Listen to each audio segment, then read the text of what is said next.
ಕಾಶ್ಮೀರ ಬಂದ್. ಹಿಂದೂ ಮುಸ್ಲಿಂ ಭೇದ ಇಲ್ಲದನೆ ಕಾಶ್ಮೀರ ಬಂದ್. ಭಯೋತ್ಪಾದನೆಯ ವಿರುದ್ಧ ಸಿಡಿದೆದ್ದ ಕಾಶ್ಮೀರಿ ಜನ. ಉಗ್ರರ ಅಟ್ಟಹಾಸವನ್ನ ಖಂಡಿಸಿ ಕಾಶ್ಮೀರ ಬಂದ್. 35 ವರ್ಷಗಳ ಬಳಿಕ ಕಾಶ್ಮೀರ ಬಂದ್ ಆಗಿದೆ.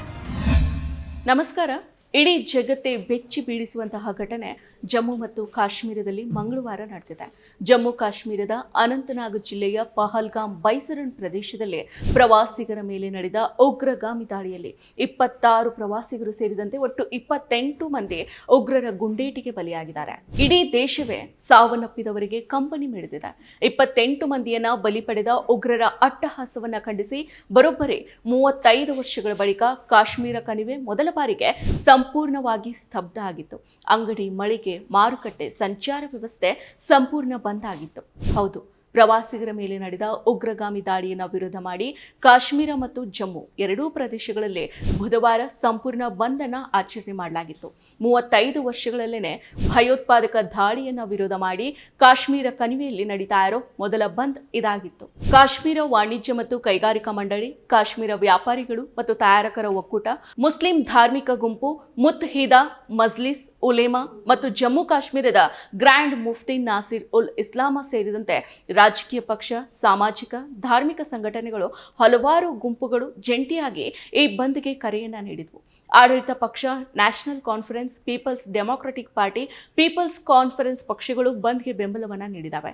ಕಾಶ್ಮೀರದ ವಾಣಿಜ್ಯ ಮತ್ತು ಕೈಗಾರಿಕಾ ಮಂಡಳಿ, ವ್ಯಾಪಾರಿಗಳು ಮತ್ತು ತಯಾರಕರ ಒಕ್ಕೂಟ ಸೇರಿದಂತೆ ಕಣಿವೆಯ ವ್ಯಾಪಾರ ಮತ್ತು ಪ್ರವಾಸೋದ್ಯಮ ಸಂಸ್ಥೆಗಳು ಕೂಡ ಈ ಬಂದ್ಗೆ ಬೆಂಬಲವನ್ನ ಘೋಷಣೆ ಮಾಡಿದ್ವು. ಈ ಬಂದ್ಗೆ ಕೈ ಜೋಡಿಸುವಂತೆ ಮಸೀದಿಗಳ ಧ್ವನಿವರ್ಧಕಗಳ ಮೂಲಕ ಜನರಿಗೆ ಮನವಿಯನ್ನ ಮಾಡಲಾಗಿತ್ತು. ಇನ್ನು ಜನರು ಕೂಡ ಸ್ವಯಂ ಪ್ರೇರಿತವಾಗಿ ಬೀದಿಗಿಳಿದು ಪ್ರತಿಭಟನೆಯನ್ನ ನಡೆಸಿದ್ರು. ನಾನಾ ಪಟ್ಟಣಗಳು, ಹಳ್ಳಿಗಳಲ್ಲಿ ಕಾಶ್ಮೀರಿಗರು ಬೀದಿಗಿಳಿದು ಉಗ್ರ ಕೃತ್ಯವನ್ನ ಖಂಡಿಸಿದ್ರು. ಶ್ರೀನಗರ ಮತ್ತು ಕಣಿವೆಯ ಇತರ ಭಾಗಗಳಲ್ಲಿ ಅಂಗಡಿಗಳು, ವ್ಯಾಪಾರ ಸಂಸ್ಥೆಗಳು ಮತ್ತು ಇಂಧನ ಕೇಂದ್ರಗಳು ಮುಚ್ಚಿದ್ವು. ರಸ್ತೆಗಳಲ್ಲಿ ಖಾಸಗಿ ವಾಹನಗಳು ಕಂಡುಬಂದರೂ ಸಾರ್ವಜನಿಕ ಸಾರಿಗೆ ವಿರಳ ಆಗಿತ್ತು. ಭಯೋತ್ಪಾದಕ ದಾಳಿಯನ್ನ ಖಂಡಿಸಿ ಸುಮಾರು 35 ವರ್ಷಗಳ ಇತಿಹಾಸದಲ್ಲಿ ಕಾಶ್ಮೀರದಲ್ಲಿ ಬಂದ್ ನಡೆದಿರಲಿಲ್ಲ. ಹಿಂದೂ ಮುಸ್ಲಿಂ ಭೇದ ಇಲ್ಲದೆ ಎಲ್ಲ ಧರ್ಮದ ಜನರು, ಮುಸ್ಲಿಂ ಧಾರ್ಮಿಕ ಸಂಘಟನೆಗಳು ಸೇರಿ ಎಲ್ಲ ಧಾರ್ಮಿಕ ಸಂಘಟನೆಗಳು, ರಾಷ್ಟ್ರ ಹಾಗೂ ಕಾಶ್ಮೀರದಲ್ಲಿ ಪ್ರಾದೇಶಿಕವಾಗಿರೋ ಎಲ್ಲ ರಾಜಕೀಯ ಪಕ್ಷಗಳು, ವಿವಿಧ ಸಂಘ ಸಂಸ್ಥೆಗಳು ಬುಧವಾರ ಕಾಶ್ಮೀರದ ತುಂಬೆಲ್ಲ ಬೀದಿಗಿಳಿದಿದ್ರು. ಕಾಶ್ಮೀರ ಮಾತ್ರ ಅಲ್ಲದೆ ಜಮ್ಮುವಿನಲ್ಲಿಯೂ ಕೂಡ ಬಂದ್ ಅನ್ನ ಆಚರಣೆ ಮಾಡಲಾಗಿತ್ತು. ಪ್ರತಿಭಟನೆಗಳು ಕೂಡ ನಡೆದಿದ್ವು. ಪಾಕಿಸ್ತಾನದ ವಿರುದ್ಧ ಘೋಷಣೆಗಳನ್ನ ಕೂಗಲಾಗಿತ್ತು. ಪಾಕಿಸ್ತಾನದ ಧ್ವಜವನ್ನ ಸುಡಲಾಗಿತ್ತು. ಜಮ್ಮು ಮತ್ತು ಕಾಶ್ಮೀರದಲ್ಲಿ ಖಾಸಗಿ ಶಾಲೆಗಳನ್ನು ಮುಚ್ಚಲಾಗಿತ್ತು. ಅಗತ್ಯ ವಸ್ತುಗಳ ಅಂಗಡಿಗಳು ಮಾತ್ರನೇ ತೆರೆದಿದ್ವು. ಕಾಶ್ಮೀರದ ಬೀದಿ ಬದಿಗಳಲ್ಲಿ ಸಾರ್ವಜನಿಕರು ಮೊಂಬತ್ತಿಯನ್ನ ಹಿಡಿದು ದಾಳಿಯನ್ನ ಖಂಡಿಸಿ ಸಾವಿರಾರು ಸಂಖ್ಯೆಯಲ್ಲಿ ಮೆರವಣಿಗೆಯನ್ನ ನಡೆಸಿದ್ರು. ಇನ್ನು ಉಗ್ರರ ದುಷ್ಕೃತ್ಯ ನಡೆಸಿದ ಪಹಲ್ಗಾಮ್ನಲ್ಲಿ ಮಾರುಕಟ್ಟೆ ಸಂಪೂರ್ಣವಾಗಿ ಬಂದಾಗಿತ್ತು. ಇಸ್ಲಾಮಿನ ವಿದ್ವಾಂಸರು ಜಮ್ಮು ಶ್ರೀನಗರ ರಾಷ್ಟ್ರೀಯ ಹೆದ್ದಾರಿಯಲ್ಲಿ ಪ್ರತಿಭಟನೆಯನ್ನ ನಡೆಸಿದ್ದಾರೆ. ಪಾಕಿಸ್ತಾನ ಹಾಗೂ ಭಯೋತ್ಪಾದನೆಯ ವಿರುದ್ಧ ಘೋಷಣೆಗಳನ್ನ ಕೂಗಿದ್ದಾರೆ. ಇತ್ತೀಚೆಗಷ್ಟೇ ಮೇಘ ಸ್ಫೋಟದಿಂದ ತತ್ತರಿಸಿದ ರಾಂಬನ್ ಪ್ರದೇಶದ ಸಾರ್ವಜನಿಕರು ದಾಳಿಯನ್ನ ಖಂಡಿಸಿ ಪ್ರತಿಭಟನೆಯನ್ನ ನಡೆಸಿದ್ರು. ಸಂವಿಧಾನದ 370ನೇ ವಿಧಿ ಅನ್ವಯ ಜಮ್ಮು ಮತ್ತು ಕಾಶ್ಮೀರಕ್ಕೆ ನೀಡಲಾಗಿದ್ದ ವಿಶೇಷ ಸ್ಥಾನಮಾನವನ್ನ 2019ರಲ್ಲಿ ರದ್ದುಪಡಿಸಿದ ಬಳಿಕ ಇದೇ ಮೊದಲ ಬಾರಿಗೆ ಕಾಶ್ಮೀರದಲ್ಲಿ ಪ್ರತಿಭಟನೆಯನ್ನು ನಡೆಸೋದಕ್ಕೆ ಅನುಮತಿಯನ್ನ ನೀಡಲಾಗಿತ್ತು.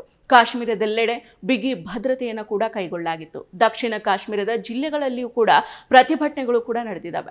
ಪ್ರವಾಸಿಗರ ಮೇಲಿನ ದಾಳಿಯನ್ನ ಕಾಶ್ಮೀರದ ಎಲ್ಲ ವರ್ಗದ ಜನರು ಖಂಡಿಸಿದ್ದಾರೆ. ಜಮ್ಮು ಶ್ರೀನಗರ ರಾಷ್ಟ್ರೀಯ ಹೆದ್ದಾರಿಯಲ್ಲಿ ಮುಸ್ಲಿಂ ಮತ್ತು ಹಿಂದೂ ಸಮುದಾಯದ ಜಂಟಿ ಪ್ರತಿಭಟನೆ ನಡೆದಿದೆ. ಕಳೆದ 35 ವರ್ಷಗಳಿಗೂ ಹೆಚ್ಚು ಕಾಲ ಈ ಪ್ರದೇಶವನ್ನ ಕಾಡ್ತಾ ಇರೋ ಭಯೋತ್ಪಾದನೆ ವಿರುದ್ಧ ನಿರ್ಣಾಯಕ ಕ್ರಮವನ್ನ ಕೈಗೊಳ್ಳೋದಕ್ಕೆ ಇಸ್ಲಾಮಿಕ್ ವಿದ್ವಾಂಸರು ಒತ್ತಾಯ ಮಾಡಿದ್ದಾರೆ. ಪಹಲ್ಗಾಮ್ ವರ್ತಕರು, ಹೋಟೆಲ್ ಮಾಲೀಕರು ಪ್ರತಿಭಟನೆ ಮೆರವಣಿಗೆಯಲ್ಲಿ ಪಾಲ್ಗೊಂಡು ಹಿಂದೂಸ್ತಾನ್ ಜಿಂದಾಬಾದ್ ಮತ್ತು ನಾನು ಭಾರತೀಯ ಅನ್ನೋ ಘೋಷಣೆಯನ್ನ ಮೊಳಗಿಸಿದ್ದಾರೆ. ಅಲ್ಲದೆ ಉಗ್ರರ ದಾಳಿಯಲ್ಲಿ ಸಿಲುಕಿದವರಿಗೆ 15 ದಿನಗಳ ಕಾಲ ಉಚಿತ ವಾಸ್ತವ್ಯವನ್ನ ನೀಡ್ತೀವಿ ಅಂತ ಘೋಷಣೆ ಮಾಡಿದ್ದಾರೆ. ಅಲ್ಲದೆ ಉಗ್ರರ ವಿರುದ್ಧದ ಸಮರದಲ್ಲಿ ಸೇನೆಯ ಜೊತೆಗಿರುವುದಾಗಿ ಘೋಷಣೆ ಮಾಡಿದ್ದಾರೆ. ಭಯೋತ್ಪಾದನೆಯನ್ನ ನಿರ್ಮೂಲನೆ ಮಾಡೋದಕ್ಕೆ ಸರ್ಕಾರ ಕೈಗೊಳ್ಳೋ ಯಾವುದೇ ಕ್ರಮಕ್ಕೂ ಕೂಡ ನಾವು ಬೆಂಬಲವಾಗಿ ನಿಲ್ತೇವೆ ಅಂತ ಹೇಳಿದ್ದಾರೆ. ಅಗತ್ಯ ಇದ್ರೆ ನಾವು ಸಂಪೂರ್ಣ ಸೇನೆಯ ಜೊತೆಗಿರ್ತೇವೆ. ನಾವು ಈ ಘಟನೆಯನ್ನ ಸಹಿಸಿಕೊಳ್ಳೋದಿಲ್ಲ. ಇದು ನಮಗೆ ನೋವನ್ನ ಉಂಟು ಮಾಡಿದೆ. ನಾವು ಮನುಷ್ಯ ಜೀವಿಗಳು. ಇದು ಹಣ ಮತ್ತು ವ್ಯವಹಾರಕ್ಕಾಗಿ ಅಲ್ಲ ಅಂತ ಪ್ರತಿಭಟನಾಕಾರರೊಬ್ಬರು ತಿಳಿಸಿದ್ದಾರೆ. ಉಗ್ರರ ಅಟ್ಟಹಾಸವನ್ನ ಹಿಂದೂ ಮುಸ್ಲಿಂ ಸೇರಿದಂತೆ ಎಲ್ಲ ಧರ್ಮದವರು ಕೂಡ ಖಂಡಿಸ್ತಾ ಇದ್ದಾರೆ. ಈ ಭಯೋತ್ಪಾದನೆ ನಿಲ್ಲಬೇಕು ಅಂತ ಹೇಳ್ತಾ ಇದ್ದಾರೆ. ಇಡೀ ಕಾಶ್ಮೀರದ ಸಂಘಟನೆಗಳು, ರಾಜಕೀಯ ಪಕ್ಷಗಳು, ಜನಸಾಮಾನ್ಯರು ಕೂಡ ಈ ಭಯೋತ್ಪಾದನೆಯನ್ನ ನಿರ್ಮೂಲನೆ ಮಾಡಲೇಬೇಕು ಅಂತ ಪಟ್ಟನ್ನ ಹಿಡಿದಿದ್ದಾರೆ. ಆದ್ರೆ ಅಲ್ಲಿನ ಮುಸಲ್ಮಾನರೇ ಈ ಭಯೋತ್ಪಾದಕರನ್ನ ಕಾಪಿಟ್ಕೊಳ್ತಾ ಇದ್ದಾರೆ.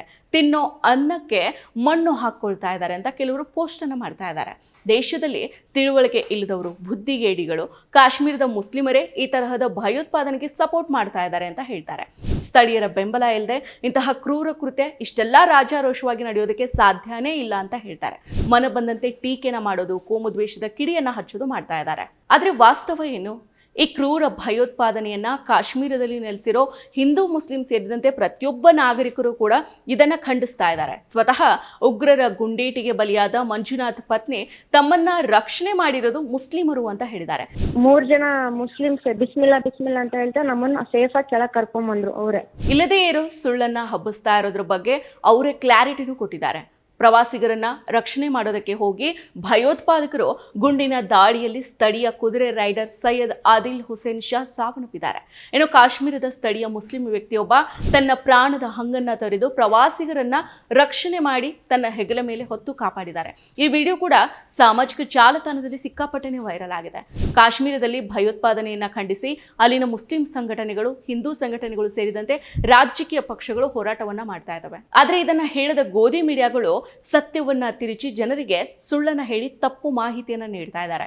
ಹಿಂದೂ ಮುಸ್ಲಿಂ ಅನ್ನೋ ಕ್ರಿಮಿಯನ್ನ ಹುಟ್ಟು ಹಾಕೋದಕ್ಕೆ ಯತ್ನಿಸ್ತಾ ಇದ್ದಾರೆ. ಇದನ್ನ ನಾವು ಅರ್ಥಕೊಳ್ಬೇಕಾಗಿದೆ. ಮತ್ತಷ್ಟು ವಿಶೇಷ ವಿಡಿಯೋಗಳನ್ನು ನೋಡಲು ಮತ್ತು ಹೊಸ ವಿಡಿಯೋಗಳ ಬಗ್ಗೆ ತಿಳಿಯಲು ಈ ದಿನ .com ಯೂಟ್ಯೂಬ್ ಚಾನೆಲ್ ಸಬ್ಸ್ಕ್ರೈಬ್ ಮಾಡಿ ಮತ್ತು ಬೆಲ್ ಐಕಾನ್ ಕ್ಲಿಕ್ ಮಾಡಿ.